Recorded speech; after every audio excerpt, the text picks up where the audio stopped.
بسم اللہ الرحمن الرحیم۔ شروع اللہ کے نام سے جو بڑا مہربان نہایت رحم والا ہے۔ محترم عزیز دوستو، میں اس ویڈیو میں حضرت داؤد علیہ السلام اور جنگل کے شیر کا واقعہ بیان کروں گی، جب اس نے حضرت داؤد علیہ السلام سے پوچھا کہ اے اللہ کے نبی، اللہ تعالیٰ نے ہمارے رزق کے لیے جانوروں کا گوشت منتخب کیوں کیا ہے؟ پھر حضرت داؤد علیہ السلام نے اس کو کیا جواب دیا، آئیے دوستو جانتے ہیں اس ویڈیو میں۔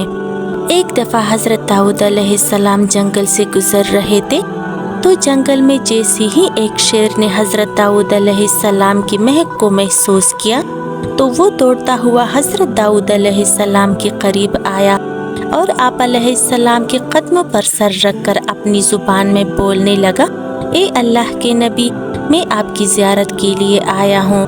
حضرت داؤد علیہ السلام نے اس شیر کے سر پہ ہاتھ رکھ کر دعا فرمائی۔ پھر وہ شیر کہنے لگا، اے اللہ کے نبی، اگر آپ کی اجازت ہو تو میں آپ سے ایک سوال پوچھنا چاہتا ہوں۔ حضرت داؤد علیہ السلام فرمانے لگے، ہاں پوچھو جو پوچھنا ہے۔ وہ شیر اپنی بولی میں کہنے لگا، اے اللہ کے نبی، مجھے یہ بات سمجھ میں نہیں آئی کہ خدا نے ہمارے رزق کے لیے جانوروں کے گوشت کو کیوں منتخب کیا ہے؟ ہم جانوروں کا شکار کر کے ان کو کچا کھا جاتے ہیں، اس میں آخر قدرت کا کون سا راز ہے؟ حضرت داؤد علیہ السلام نے فرمایا، اے شیر، خدا نے اس پوری کائنات کو کائنات سے جوڑے رکھا اور زمین کی مخلوقات کو مخلوقات کے لیے راہ ہموار کرنے پہ ماتحت کیا۔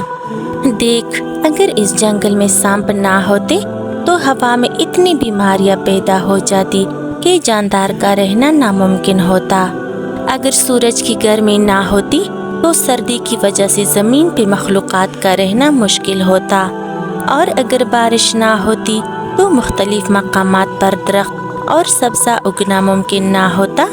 بالکل ایسے ہی اگر جنگل میں جنگلی جانور نہ ہوتے تو سبز پتے کھانے والی مخلوق اتنی تیزی سے اپنی نسل کو بڑھاتی کہ زمین کے سارے پتے کھا جاتی اور جنگل میں کوئی بھی سبز پتا باقی نہ ہوتا۔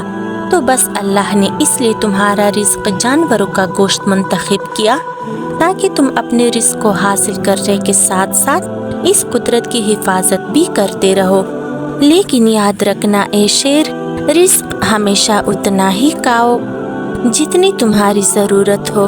خدا نے زمین کو ساری مخلوقات کے لیے نعمت رکھا تاکہ ہر خلقت دوسری خلقت کے ساتھ اس قدرت کو چلا سکے، لیکن افسوس کہ انسان ذخیرہ کرتے ہیں اور اسی ذخیرہ کرنے کی وجہ سے وہ ایک دوسرے کا حق کھا جاتے ہیں، جس کی وجہ سے بعض لوگ امیر ہو جاتے ہیں، اتنی دولت ذخیرہ کر لیتے ہیں کہ وہ اس کے کھانے پینے سے بہت زیادہ ہوتی ہیں، اور وہ اس کا رکھوالا بن کر پوری زندگی اس کی حفاظت کرتا رہتا ہے، اور کوئی اتنا غریب بن جاتا ہے کہ وہ 2 وقت کی روٹی کے لیے زمین پہ مارا پھرتا ہے۔